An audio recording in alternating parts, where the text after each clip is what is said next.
Hello, all. So I've returned with the power of forgiveness as the third segment in the journey of the Hooponopono forgiveness mantra. The power of forgiveness.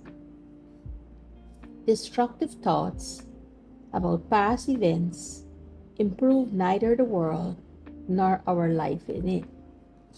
Quite the opposite. The smoldering fires of old disappointments, of annoyance and rage, are a toxic mental cocktail composed of jealousy and resentment, only make the heart heavier and gloomier. We tend to turn away from people who have the smell of sarcasm about them. Once upon a time, there were two monks who, in the course of their wanderings, came to a river. Sitting there was a young woman who said, "I cannot swim. If you, O worthy sages, also want to cross this river, I would be very grateful if one of you would carry me over." One of them said at once, "Come and climb onto my shoulders." And together, all three crossed the river. On the other side of the river, the woman bade them goodbye, and the monks traveled on. They did not talk, but one of them seemed troubled by something. "What is it, my friend? You look annoyed," said the one who had carried the woman. At that, the other snapped, "Oh, you fool! How could you have any contact with a woman? We are monks and live withdrawn from the world." To which the other replied, "It's true. I have carried that woman across the river. But from what I hear, it seems to me that you are still carrying her." Forgiveness releases us. It frees us from a burden that either we cannot carry or do not want to carry. Who would want to live their life with a big backpack on their shoulders full of problems, all conflicts and fears? Forgiveness heals and makes life easier. Above all, forgiveness is a gift that we give ourselves. In Hawaii, after the forgiving, the matter is settled and no one busies themselves with it any longer. Forgiveness is not a one-time thing. Forgiveness is a lifestyle. We can learn forgiving and forgetting just like everything else, just like running or painting. If it does not work out straight away, we can act as if it did. It works like an affirmation. Example, "I am pretty and my body is well formed." It sounds completely absurd, but say it enough times and you might come to say, "Yes, yes, it is true. I can see it." Interestingly, other people will then see it too, and we are proven right. To a considerable degree, we experience what we send out into the world with our thoughts and feelings. The world seems to resemble a great mirror, for it reflects whatever it is that we have deep in our hearts. In Ho'oponopono, we call it kula, the resonance of the outer world upon our inner world. The problems, sickness, strife, poverty, environmental destruction, famine, and wars are the image of the inner disturbances of humanity. Things have got out of harmony, and in Ho'oponopono, we seek the way back to peace while we heal the problems in ourselves.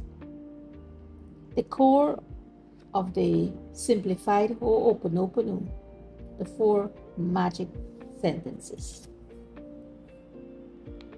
Together, we will apply the 4 magic sentences of the Hooponopono in a small exercise and examples to solve problems and conflicts. It is quite simple, so please take part in this. If something troubles you, if something sends prickles up your spine, and you would like to best turn around and go away, and above all, if someone presses your buttons, always direct your thoughts to the following sentences. I am so sorry. Please forgive me. I love you. Thank you.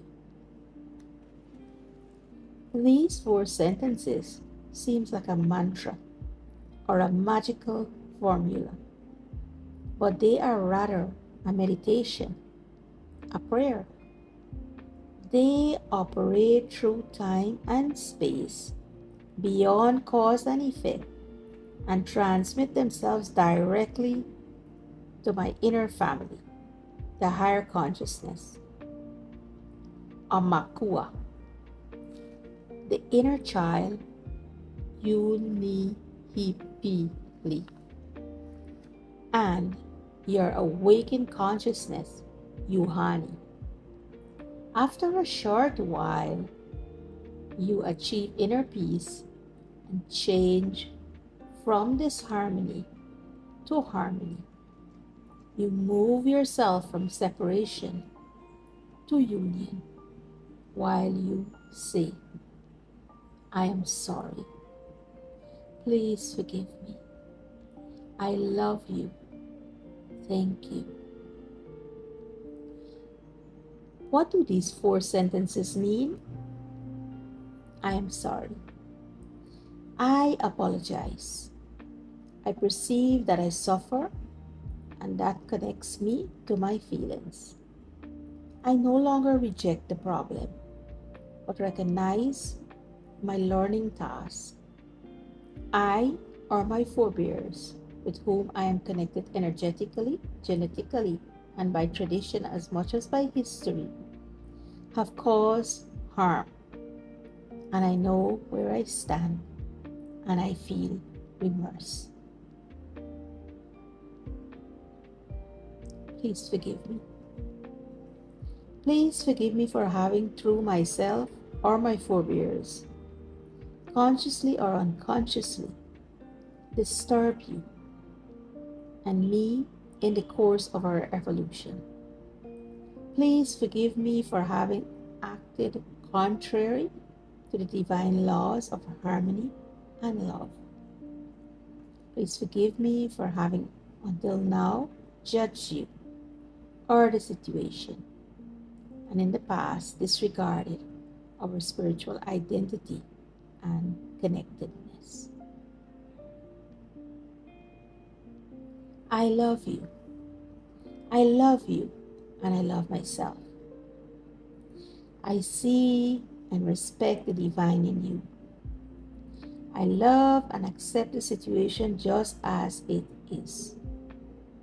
I love the problem that has come to me to open my eyes. I love you and myself unconditionally, with all our weaknesses and faults. Thank you. Thank you, for I understand that the miracle is already on the way. I thank God and the angels for the transformation of my request. I give thanks because what I have received and what will come to pass is what I have deserved through the law of cause and effect. I give thanks because, through the power of forgiveness, I am now freed from the energetic chains of the past. I give thanks that I may recognize and join with the source of all beings. When you arise in the morning, give thanks for the morning light, for your life and the power that you possess. If you see no reason to give thanks, then that is your business. And that's a quote by Tecumseh. It sounds very ancient, the name. And so I just wanted to leave a little note at the end of my recitation of the meaning behind the 4 words, the 4 sentences, and to remind each and every one of us that forgiveness is the only prayer, the only mantra that has the ability to melt resentment, to melt discord, annoyance, to melt disappointment, to melt betrayal, jealousy. Simple. Just go into your heart and recite the 4 magical lines. I am so sorry. Please forgive me.